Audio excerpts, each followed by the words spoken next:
और अब आगे देखिए कि अब राधिका अपनी माँ को बचाने के लिए क्या करती है। मुझे जितना याद है उस गुड़िया ने आखिरी में ये कहा था कि उसकी कोई डायरी है जिसमें कुछ नहीं मिलेगा। मुझे तो सबसे पहले वो डायरी ही ढूंढ निकालनी होगी। राधिका ने एक एक कर हर जगह हर कमरे में ढूंढना चालू कर दिया, मगर उसे कहीं भी कोई डायरी नहीं मिली।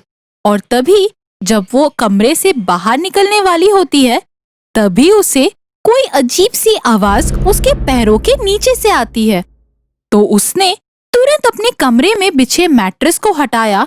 उसने जैसे ही उसे हाथ लगाया, वो अचानक से खुल गया और राधिका उसके अंदर सीधा नीचे जा गिरी। ये कैसी जगह है? ये तो बेसमेंट भी नहीं है। थैंक गॉड कि मेरे पास मेरा फोन है। फ्लैशलाइट ऑन कर लेती हूँ, यहाँ कुछ ना कुछ तो जरूर मिल जाएगा। राधिका अब उस तहखाने में इधर उधर उस डायरी को ढूंढने लगती है और थोड़ी ही देर बाद उसे एक अजीब सी चीजें दिखाई दी, जिसे देखकर वो समझ ही नहीं पाई कि आखिरकार वो क्या थी। ये हवा में क्या हो सकते हैं? लगते तो इंसानों की तरह हैं, मगर इंसान हवा में कैसे लटके रह सकते हैं? ना तो कोई हिल रहा है और ना ही कोई आवाज हो रही है। अरे लगता है कोई आ रहा है, मुझे छुप के देखना चाहिए। हो ना हो ये वही गुड़िया होगी। और उसका अंदाजा एकदम सही था। वो गुड़िया ही उल्टा चलते हुए आ रही थी और फिर उसने ऊपर हवा में से एक इंसान को नीचे उतारा और उसमें उसकी जान फूंक दी। देखो, हम सबको छोड़ दो। तुम्हें क्या मिलता है ये सब करके? हम सबको वापस जाने दो। तुम्हें नीचे उतारा गया है मेरी सेवा करने के लिए, मेरा दिमाग खराब करने के लिए नहीं। चुपचाप पैर दबाओ मेरे। ये कैसे हो सकता है? इस आदमी में इसने जान कैसे फूंक दिया? ये सब क्या हो रहा है? मुझे तो कुछ भी समझ नहीं आ रहा। अरे यहाँ तक कोई आ ही नहीं सकता। वो राधिका क्या ही आ पाएगी यहाँ तक? कुछ दिनों बाद उसे भी उठा लाऊंगी यहाँ। ये तो मेरा पैदाइशी शौक है लोगों को अपने अंडर रखकर काम करवाने का। बस वो डायरी और मोती सही सलामत रहे तो मेरी जिंदगी और ये सारे इंसान वैसे के वैसे ही रहेंगे। मुझे जल्दी से उस डायरी का पता लगाना होगा। इतना कहते ही उसने दीवार पे हाथ डालकर उठना चाहा, मगर ये क्या, वो दीवार अपने आप खुल गई और अंदर एक डायरी पड़ी मिली। उसने उस डायरी को पूरी तरह से पढ़ लिया और उस डायरी में एक नक्शा था जो उसे उस मोती तक ले जाए। उस नक्शे को देख देख कर वो उस मोती तक पहुंच गई और वो मोती लेकर वो सीधे पहुंच गई उस गुड़िया के पास। अब तेरा खेल खत्म शैतानी गुड़िया, मुझे सब पता चल चुका है। तेरा काम तो मैं अभी तमाम करती हूँ। मगर गुड़िया पलक झपकते ही उसके पास पहुंच गई और उसे एक जोरदार तमाचा मार दिया और राधिका उड़ते हुए गिर गई। थोड़ी देर बाद जब उसे होश आया, उसने देखा कि गुड़िया उससे कह रही थी, अब क्या करेगी राधिका? अब ये मोती और डायरी तो मेरे पास है।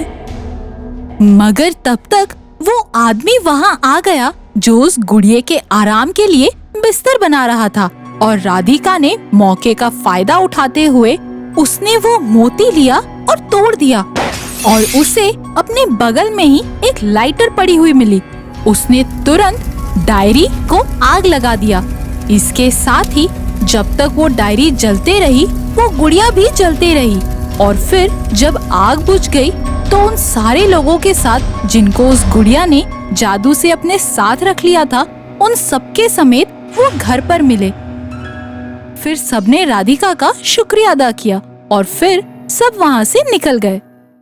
शहर के मार्केट से थोड़ी दूरी पर मंजू नाम की एक लड़की फूल बेचती थी। वो फूल बहुत ही सुंदर थे और उसकी खुशबू भी बहुत लुभावनी थी। जो कोई भी उस फूलों को देखता, वो फूल खरीदे बिना वहां से नहीं जा पाता था। एक दिन कबीर उस रास्ते से जा रहा होता है, तभी उसकी नजर मंजू और उन फूलों पर जाती है। उन फूलों के खुशबू से वो अपने आप को रोक नहीं पाता और फूल खरीद लेता है। घर जाकर कबीर वो फूल वास में रख देता है। थोड़ी देर बाद कबीर की माँ घर आती है। वो देखती है कि कबीर जमीन पर गिरा हुआ है। वो कबीर को उठाने की कोशिश करती है, लेकिन कबीर की जान जा चुकी होती है। कबीर की माँ उसे हॉस्पिटल ले जाती है, लेकिन डॉक्टर को भी उसकी मौत की कोई वजह समझ में नहीं आती। ऐसे रोज लोगों की मौत होने लगती है, जिसका कारण किसी को पता नहीं चलता। ये केस सीआईडी के पास आता है और एसीपी राणा कहते हैं, ये चल क्या रहा है शहर में? रोज लोगों की मौत हो रही है, क्या वजह होगी इसके पीछे? तो उसमें से उनका एक असिस्टेंट कहता है, सर हमने डॉक्टर से पूछताछ की है, उनका कहना है कि उन सभी लोगों की मौत दम घुटने की वजह से हुई, लेकिन उसका कारण धुआं या गला दबना नहीं है। डॉक्टरों का कहना है कि इन सभी लोगों की मौत एक ही तरह से हुई है। एसीपी राणा कहते हैं, ठीक है, अब हमें कुछ करना पड़ेगा, कुछ तो गड़बड़ है इस केस में। तुम सब लोग एक बार फिर से उन सब लोगों के घर जाओ जिनकी मौत हो चुकी थी, और घर का कोना कोना छान मारो, कुछ ना कुछ सुराग जरूर हाथ लगेगा। फिर सभी सीआईडी अफसर अलग अलग उन लोगों के घर जाकर तहकीकात करते हैं और ब्यूरो में आते हैं। राणा सर, हमें छानबीन के दौरान एक चीज मिली जो इन सभी वारदातों में कॉमन है। इन सभी लोगों के घरों में एक ही जैसे फूल मिले, और चौंकाने वाली बात यह है कि इतने दिनों के बाद भी वो फूल एकदम तरोताजा हैं। ये कैसे कह सकते हो? कबीर के घर के फूल भी ताजा ही थे क्या? हाँ सर, कबीर के घर के फूल भी ताजा ही थे, जबकि कबीर की मौत को 8 दिन से ऊपर हो गया। आमतौर पर फूल 2 दिन में मुरझा जाते हैं। ये कैसे अजीब फूल है, समझ में नहीं आ रहा। हो ना हो इन लोगों की मौत की वजह इन फूलों से ही जुड़ी है। ये फूल कौन बेचता है, इसके बारे में पता करो, जल्दी जल्दी पता करो। अब इन फूलों से ही इन मौत की गुत्थी सुलझेगी। सभी सीआईडी अफसर पूरे शहर में फूल कौन बेचता है इसका पता लगाते हैं, लेकिन उन्हें ऐसा कोई फूल बेचने वाला नहीं मिलता। रात को सब घर जाने के लिए निकलते हैं। शहर से थोड़ी दूर आने पर एक सीआईडी को मंजू दिखाई देती है, फूलों के साथ। हाँ, वो तुरंत एसीपी राणा को फोन करता है। सर सर सर सर, मुझे शहर के बाहर एक लड़की दिखी जो ऐसे ही फूल बेच रही थी। गुड गुड गुड, तुम एक काम करो, तुम अपने साथ एक और सीआईडी अफसर को लेकर जाओ और उस लड़की पर नजर रखो, मैं फौरन आता हूँ। सीआईडी ठीक कहता है और अपने साथी को बुलाता है। दोनों मंजू पर नजर रखते हैं। थोड़ी देर बाद मंजू अचानक से फूलों के साथ गायब हो जाती है। दोनों सीआईडी अफसर दंग रह जाते हैं ये सब देखकर। वो सोचते हैं कि ऐसे कैसे कोई लड़की गायब हो जाती है। अगले दिन ब्यूरो में, सर कल हमने उस लड़की पर नजर रखी थी, लेकिन वो अचानक से गायब हो गई। ये क्या बोल रहे हो तुम लोग? जी सर, हम सच बोल रहे हैं, हमने अपनी आंखों से उसे गायब होते देखा है। मुझे तो शक हो रहा था कि वो कोई लड़की नहीं, वो एक चुड़ैल है। सीआईडी अफसर होकर भूत, चुड़ैल, प्रेत पर विश्वास करते हो तुम? कैसे बेवकूफ हो? नहीं सर, मैं विश्वास तो नहीं करता, लेकिन जो अपनी आंखों से देखा उसे नजरअंदाज कर भी तो नहीं सकता ना। ठीक है, कल हम सब उस लड़की के पास जाएंगे। अगले दिन सभी अफसर एसीपी राणा के साथ मंजू के पास आते हैं और उससे कहते हैं, अरे वो फूल तो बहुत अच्छे हैं, कितने रुपए में बेचती हो तुम? हाँ, फूल तो बहुत अच्छे हैं, इसकी खुशबू भी कितनी लुभावनी है ना।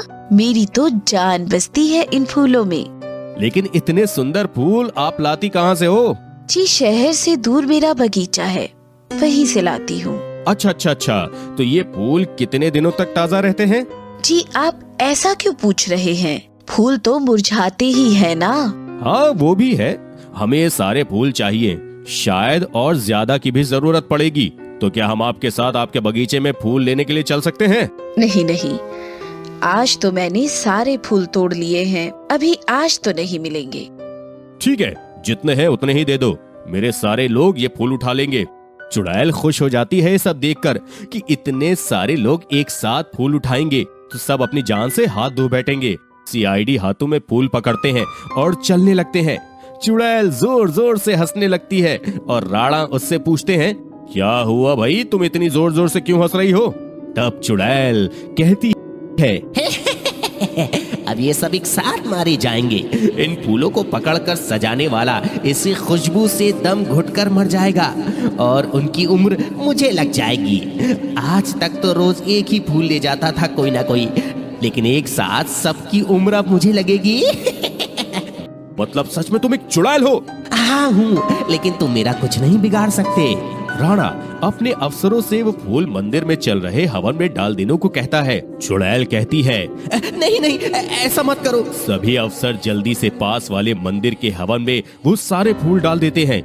जैसे ही फूल जलने लगते हैं, चुड़ैल भी धुआं बन जाती है और खत्म हो जाती है।